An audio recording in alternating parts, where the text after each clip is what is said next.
แต่เป็นอย่างนี้มีโปรเจกต์การเฮียนลาปทุมก็ต้องบวชใส่ไว้นี่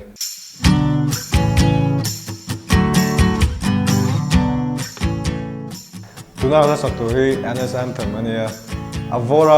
Avora Records อังเฮียนแบรนด์ที่กันนี่เบียลากันนี่นัวตัว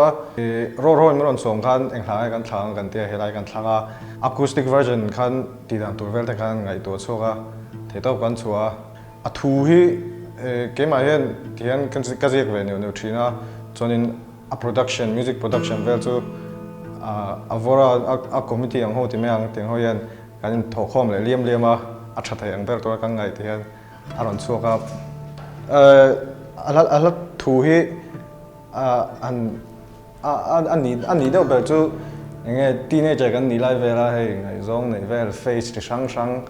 ยังไงอัติระฮันนีมูนสเตจจนไอ้ยังไงซองอินเนตรันอินเนียลเวลอันว่าอินดูเลยอันไลฟ์ที่ยังเวลลำพังฮันเนี่ยริลุเจียงเราล้านเนี่ยจนที่เขาเทตอบกันชัวพูดถึงกันตัวมาไอ้ที่กันโชว์ข้อมาจนNSM ทำทำยิ่งแต่การไงตัวเรื่องขบเมียจนตัวปัตตาวันNSM ทำมันในเทตา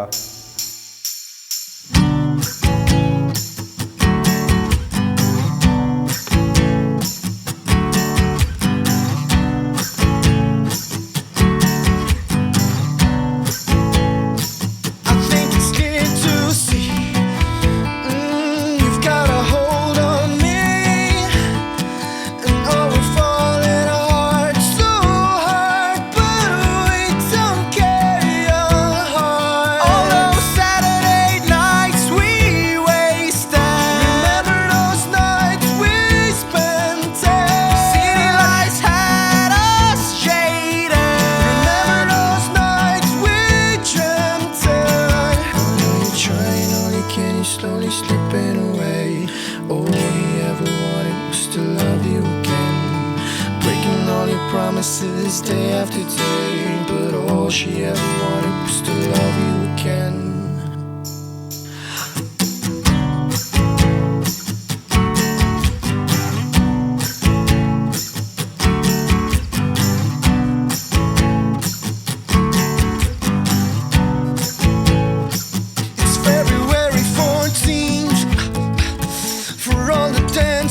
Queens, Romeos and their teens. Oh, they fell in love all over again. A summer craze to taste. I know you're trying all you can to slip it away, but all he ever wanted was to love you again. Breaking all your promises day after day, but all she ever wanted was to love you again. Again.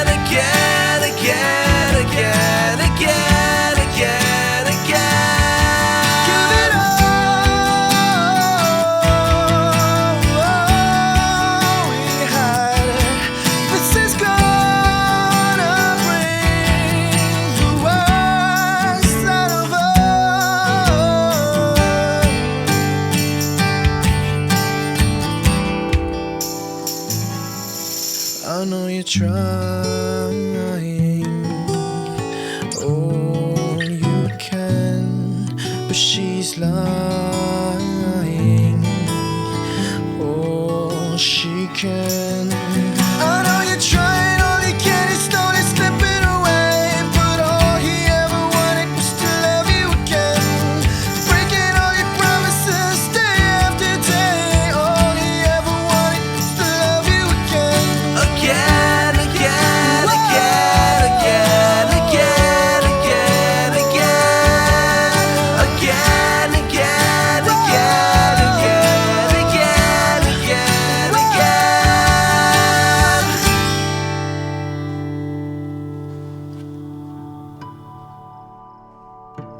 musician นี่ปุยตัวเตะอันฝักแม่มาอันเทียมแม่มันบอกว่าไอ้กับผู้เราแกมาจอกไปเห็นมาเตะนมารัวเตะมันปุยเชียเตะโคสเตะนี่บอกว่าอันมาเนี่ยเทปตอบช่วยไอ้อันเทียมนั่นส่งกระตานหล่นเสียมีโปรเจกต์ที่หลอดทิ้งตัวเรียนอันนี้จุงอาพอลงทุกสวยง่ายๆเนี่ย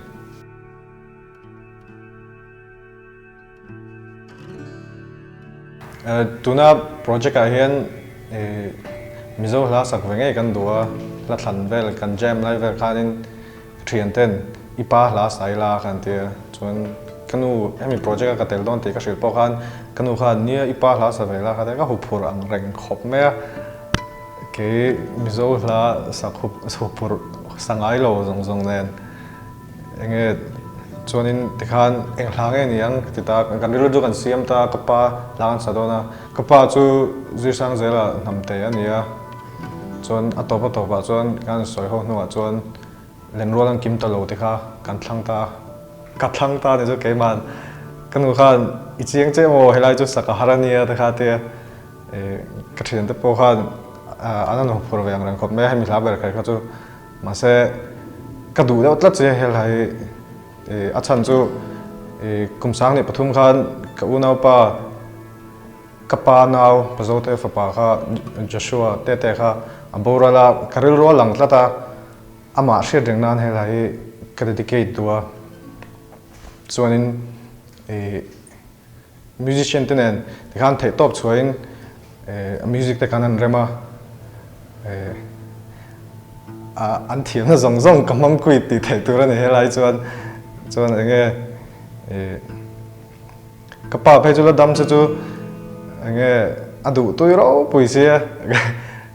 kan sum ko hen kan thria tu je chu midang te an hla sak tur lo dil te yan ngalo nang chu save su ti pop pang si ka ni ke po min ti ve don chi ngal tu ka kasala chu ngai thla se chu ma se sak nge ka du sia Joshua tan chu helai ke ono pa she ding dan chuan kon save ni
mà sẽ lung lên mít tùy buồn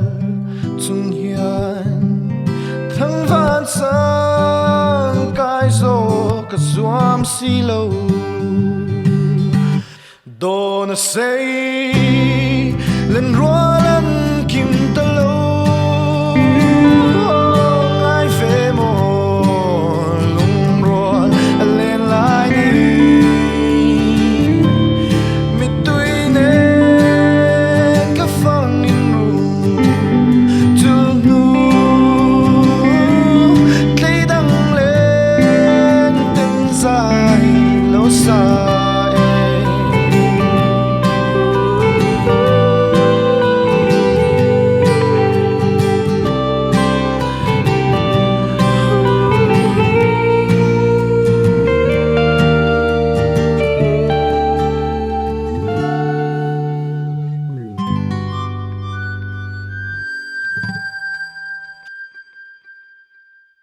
adot le mi hi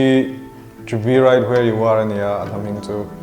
ka unaute kimale sangte nen hian project hi kan nei vea project black and white ania hlaze hi nuam kan tia music han kan tui ve hloma kan pathum hian chu hla kan nei ve nuala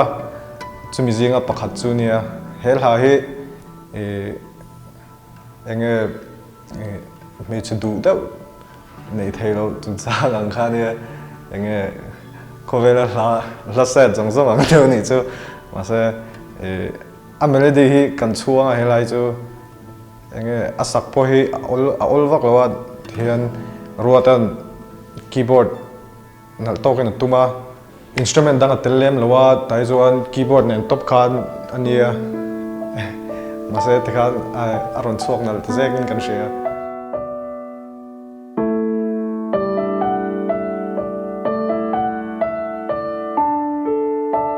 To be right where you are, I'd walk a million miles. You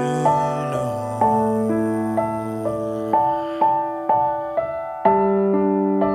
To be right where you are,